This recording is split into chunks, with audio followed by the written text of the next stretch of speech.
Hi guys, my name is Darren Gertis. I am a professor who's been going over the news daily since day 85. It's now day 277 since Russia has invaded Ukraine. And I'm going to try to unpack some of the news for you. I go over headlines and then I maybe read a few selected bits of it so that you can get a sense of it and then help you understand what's going on. So we're going to start here with this former Estonian military chief says Ukraine has already won, but they're not saying that they won militarily. This is a long interview, and when you get down to the end, he says, well, there's two things I want to show you.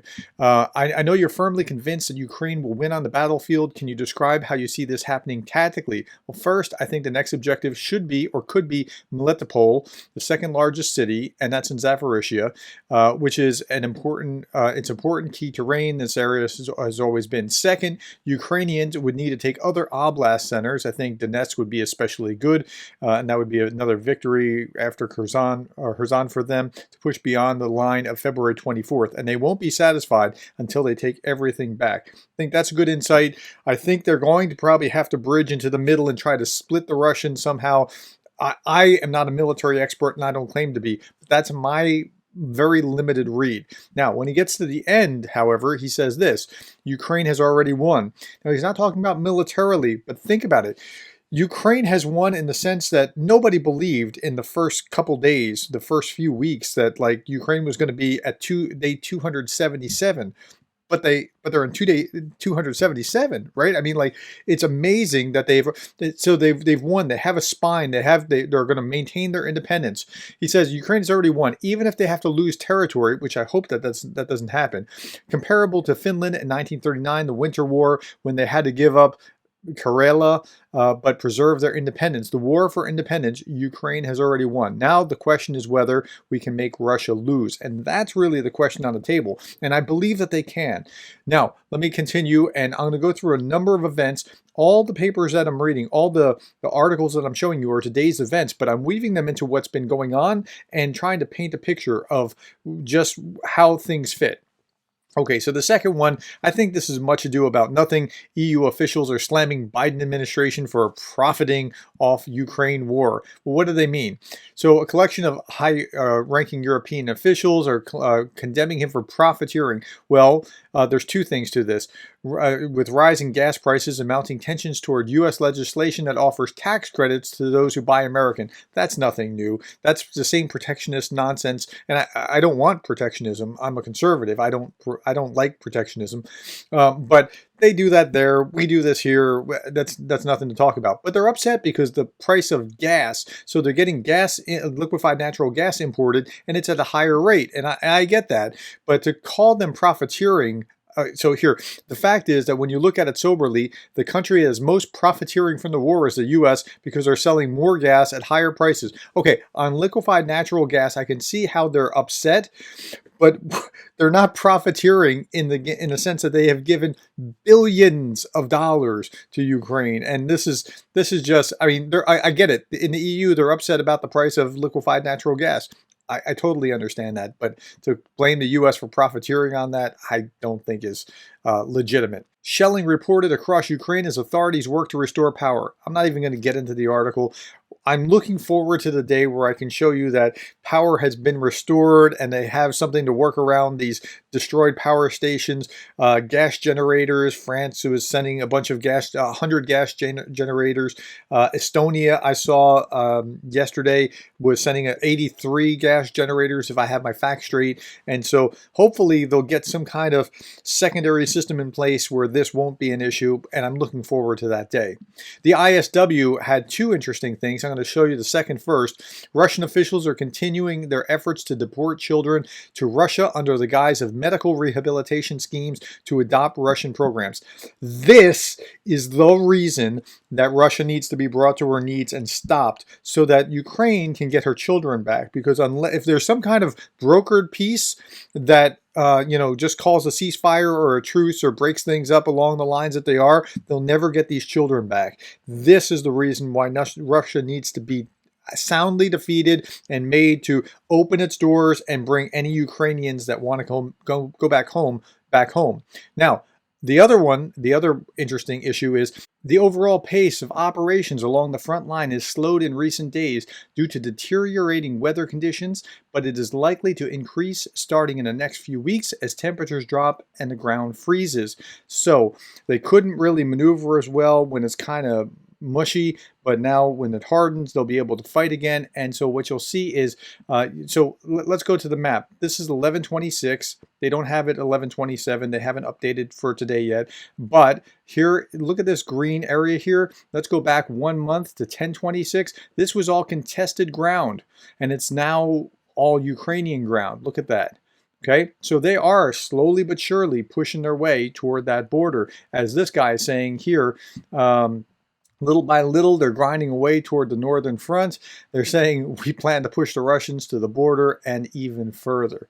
Okay, so that, I think, is what's going to happen. They're going to move, but they're going to move fairly slowly over time throughout the winter, but they're going to keep going. Okay, let's look at another article. Putin's missiles are raining down, but the biggest danger they face is weakening support from the US and Europe. Okay, so let's scroll down a little bit and we'll see what he said here. The war and its atrocities are being normalized. And I talked about this just a few days ago. The war is being normalized and increasingly discounted. Where's the outrage now?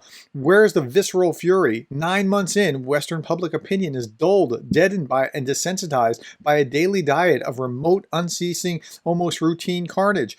We talked about this. A hospital is being destroyed. A nursery, a 2-year-old baby's being killed. We're sending missiles into apartment complexes, which is a war crime, right? People are no longer shocked, nor even greatly surprised. They feel powerless. The majority still wants Ukraine to prevail, but victory is not expected soon. In the absence of peace talks, which is very dangerous, and we're about to talk about, or any relief, war fatigue teeters toward apathy. And I think he's got that right. Now, with that, we could get into a whole different type of danger, and that is this. Why Ukraine should not accept Bosnia-style peace. So this is from a Bosnian. As a Bosnian watching this unfold, I hear alarm bells going off. Ukraine, I feel, may be heading toward Bosnian fate. A state may be dysfunctional by a deeply flawed peace deal, right? So he continues here. He's talking about the Dayton Accords. In Bosnia's case, what this untimely push for negotiations did was put Sarajevo in a weaker position. It did not allow its forces to liberate more territory and gave Serbia and Serb rebel forces much more leverage in talks than they should have had, with Russia still holding most of the Donbas region and parts of Kherson and Zaporizhia. Ukraine may find itself in the same situation. Now, he did go to great lengths to show this is not really the same as what was going on in Yugoslavia. There were differences. Now, just looking at the map, you can see that Yugoslavia, when it broke up, it was really kind of a platypus all along that was kind of forged into one country. And so, and that's not really Ukraine's experience, although there is a more Russian-leaning side and a more nationalistic side, but it's not quite like this. So when they broke up, they broke up because of force from the outside saying, "Hey, you guys need to make peace," and that's what he's warning against. And I think that's a legitimate thing to be concerned about. Okay. Let's go on to another. Will Russia's tormenting of Ukraine work? That's the name of this particular article. And this is in a Pakistani paper, and they talk about, all the things that Russia has done. When he gets to the end, he says something really interesting. Russia's tormenting of Ukraine will not work because of 3 main reasons. First, the resilience and patriotism of Ukrainian people against Russian aggression. If Putin wanted to unite Ukrainians and Russians as one people, this was about the worst way he could have gone about doing it. Ukrainians are more nationalistic, more patriotic, more opposed to any other power, including Russia, trying to tell them what to do than they've ever been. Second, the hatred harbored by the people of Ukraine for Russia will diminish hopes of reconciliation between the two countries. When genocide is a state policy and the aim is to cleanse Ukrainians and replace them with Russians, the outcome will be eternal hostility. I've said this before, but there is generational hatred now between the Ukrainians and Russians that wasn't existing, or at least not nearly at this level. Like you could talk about neo-Nazis there before, but there was no level of animosity like there is now before the Russians invaded in 2022, and certainly not before 2014. Third, tormenting Ukraine has backfired, as Russia, that's now facing military debacles, sanctions, international condemnation. The war in Ukraine will only end when one party ceases to exist, which means that either Ukraine surrenders or the Putin regime is changed. And as a result, the world order will be destabilized. Now, I don't know about that last line with the destabilization, but it's going to come down to one side or the other fully capitulating. And for my money, if I was a betting man, I'd put it on Russia capitulating. And it will come. It will be a while, but the will of the Ukrainian people has just been just something amazing to behold. Now, with that, you have, and there's two more articles I want to show you. Ukrainian women have started learning how crucial war skill, how to fly a drone. I tell my sons who are learning how to fly drones in civil air patrol, this is the wave of the future. This is where warfare is going. We always fight the last war. Right? We think about what happened in the last war and think that that's what, no, but there's a continual evolution and there's continual change and growing. And yeah, drones are going to be huge through the 21st century, and this is where we are. And they're talking about, we realize that this is the war of the 21st century, and there's a need for this, and our military sector needs many pilots, and we need it now. And so what drones bring to the table is reconnaissance on a scale like we've never had before, and let alone the capabilities when they can, fight and bomb and shoot other things down and that kind of thing. Okay, I'm going to end on a happy note.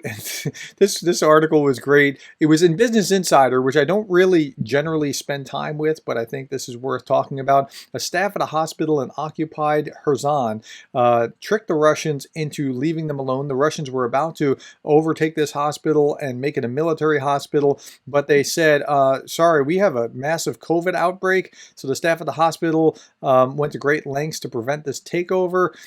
Within days of the Russian forces invading the city, soldiers showed up to the hospital with the intention of converting it, and they told them that they were dealing with a COVID-19 outbreak. He donned full protective gear such as bodysuit, foot covers, and the staff had put warning signs on the hospital walls.